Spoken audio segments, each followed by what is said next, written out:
Hey, welcome back. It's Mallory Marie, and we're going to talk about all things wellness. But first, I've got a question for you.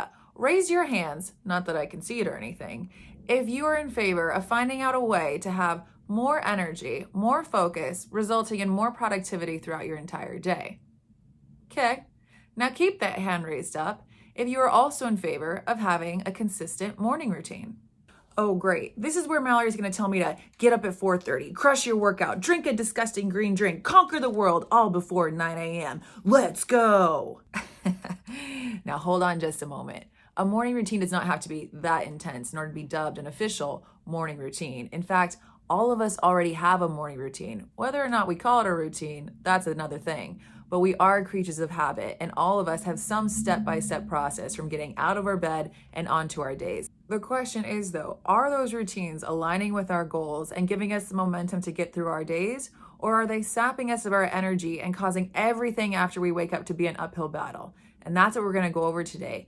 It's not about the overhaul. It's not about copying and pasting somebody's exact morning routine, because your morning routine should be just that, something that serves you, something that aligns with your goals. So I'm going to share with you 8 different ideas on ways that you can level up your already existing routines. That way you, over time, can design a routine that works for you, aligns with your goals, and sets the tone for the day. Let's go. Tip number 1, if you want to change the world, make your bed. And I'm saying make your bed every damn day. But Mal, it's just going to get messed up at the end of the night. Why do I have to do it? Because your environment has a direct impact on your emotions and on your mood.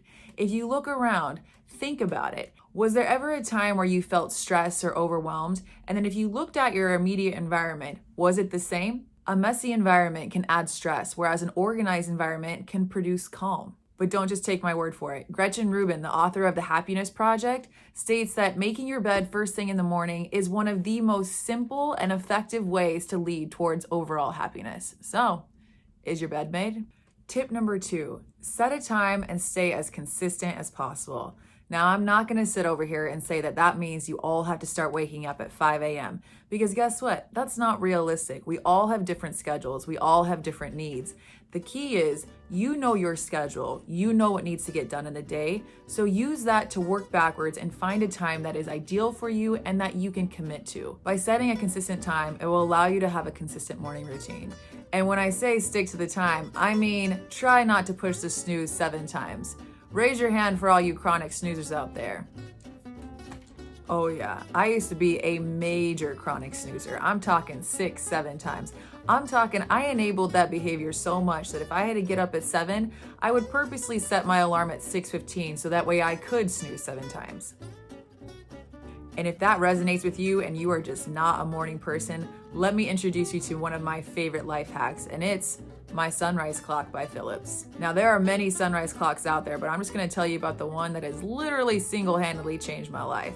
A sunrise clock. What is that? It is exactly what it sounds like. Let's say that you have to wake up at 7 o'clock.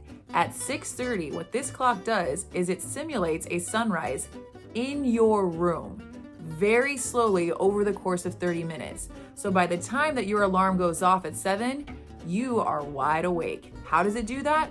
By slowly illuminating your room, what it does is actually slowly transition you out of that deep sleep, otherwise known as your REM sleep cycle. So by the time that your alarm goes off, you are already singing with the birds, dancing around your room, and annoying your roommate because you, my friend, have become a morning person. Sunrise clocks. Life-changing. For tip number 3, I want you to ask yourself, what is the first thing that you drink every single morning?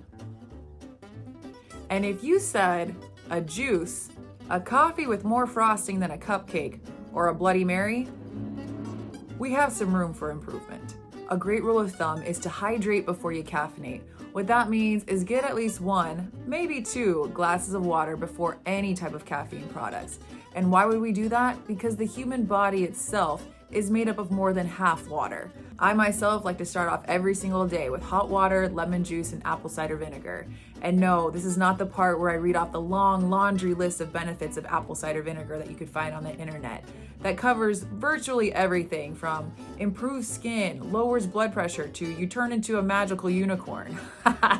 Because even I can be a little skeptical of some of the lists that I see out there about the benefits of drinking hot water with apple cider vinegar first thing in the morning.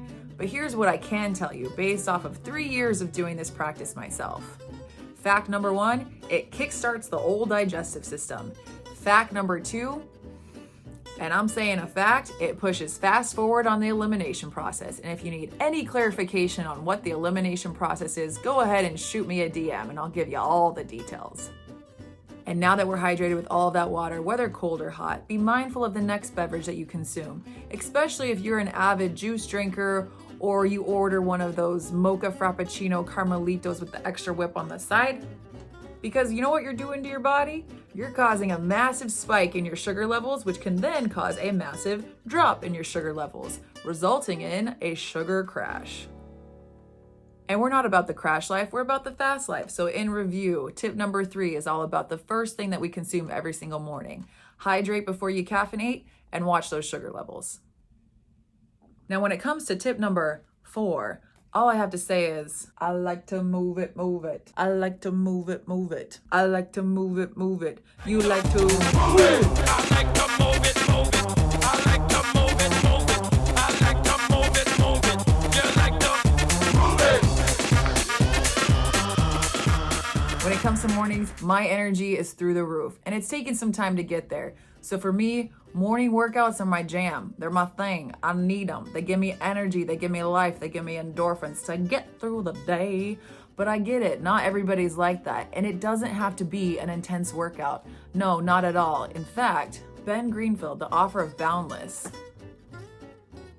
highly recommends a 10 to 40 minute session of a light aerobic activity before you eat your breakfast.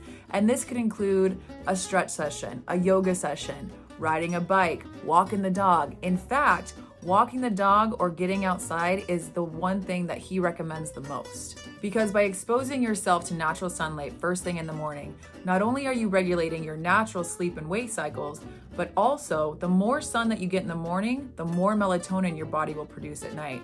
And I'm all about a good night's sleep. So far, when it comes to morning routines, we've discussed the positive impact of making your bed every single day, setting a consistent wake-up time and sticking to it, even if you need the help from a sunrise clock, hydrating before caffeinating, and other ways to level up that first beverage of the day. And one of my personal favorites, how you're gonna move it. And there's definitely more where that came from, but it's about lunchtime, and I'm thinking a sandwich needs to be made. So in the meantime, go ahead and share this with somebody else that's been wanting to level up their morning routine, and stay tuned for the next episode. I'm Mallory Marie, and I'll see you next week.